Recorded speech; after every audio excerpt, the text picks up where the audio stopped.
Halo, kali ini kami akan memaparkan tentang tugas kelompok demonstrasi kontekstual mata kuliah pemahaman peserta didik. Perkenalkan, kami dari kelompok 3 yang beranggotakan Mas Diarti, Mira Septiana Effendi, Mona Fitriasari, dan yang terakhir Uswatun Hasanah. Kami merupakan mahasiswa PPG Prajabatan Angkatan 1 2022 LPTK Universitas Lambung Mangkurat. Nah, kita masuk ke materinya. Yang pertama itu adalah teori belajar dan pembelajaran. Di sini kami akan menjelaskan yang pertama adalah behavioristik. Nah, behavioristik itu menekankan pada stimulus respon yang menciptakan perubahan tingkah laku pada anak. Kemudian yang kedua itu adalah sosiokognitif. Teori belajar sosiokognitif ini menjelaskan tentang anak itu meniru apa yang mereka lihat melalui media. Dan teori yang terakhir yaitu teori konstruktivisme. Dalam teori ini mengatakan bahwa anak itu akan membangun pengetahuannya sendiri. Selanjutnya, kami akan membahas model pembelajaran konstruktivisme. Di sini ada dua model yang akan kami bahas. Yang pertama adalah problem based learning atau yang bisa disingkat PBL. PBL merupakan model kurikulum yang berhubungan dengan masalah dunia nyata siswa. Masalah yang diseleksi mempunyai dua karakteristik penting. Pertama, masalah harus autentik yang berhubungan dengan konteks sosial siswa. Kedua, masalah harus berakar pada materi subjek dari kurikulum.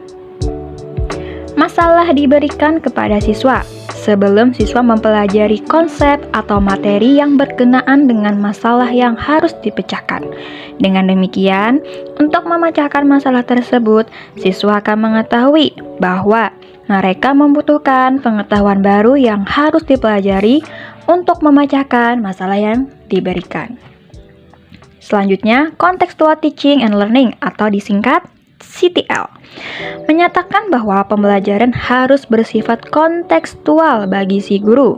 Selain itu, pembelajaran juga harus bersifat meaningful atau bermakna dan relevan dengan situasi dan kondisi guru. CTL adalah suatu strategi pembelajaran yang menekankan pada proses keterlibatan siswa secara penuh untuk menemukan materi yang dipelajari dan menghubungkan dengan situasi kehidupan nyata. CTL bertujuan untuk membekali peserta didik dengan pengetahuan yang secara fleksibel dapat ditransfer dari satu masalah ke masalah yang lain, dari suatu konteks ke konteks yang lainnya. Selanjutnya, kami membahas mengenai beberapa kasus dalam rencana peningkatan motivasi pada siswa, yaitu sebagai berikut. Nah, di sini terdapat Tania yang saat ini berusia 7 tahun. Yang mana Tania memiliki kemampuan yang rendah dan keinginan yang rendah untuk sukses.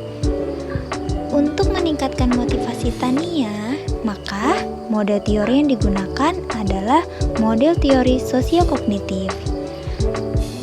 Kemudian di sini ada Samuel yang saat ini berusia 10 tahun. Samuel ini selalu bekerja keras untuk menjaga harga dirinya agar tidak turun dan selalu berada pada tingkat yang tinggi. Tetapi Samuel ini memiliki rasa takut gagal yang sangat kuat.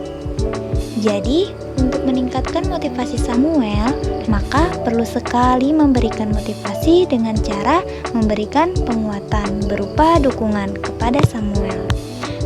Kemudian di sini ada Robert, usianya 16 tahun. Robert merupakan pribadi yang menunjukkan sedikit minat di sekolah. Saat ini dia tinggal dengan bibinya dan orang tuanya tidak bisa dihubungi. Untuk meningkatkan motivasi pada Robert, kita menggunakan teori konstruktivisme, yang mana teori konstruktivisme ini dapat membuat Robert membangun pengetahuannya sendiri.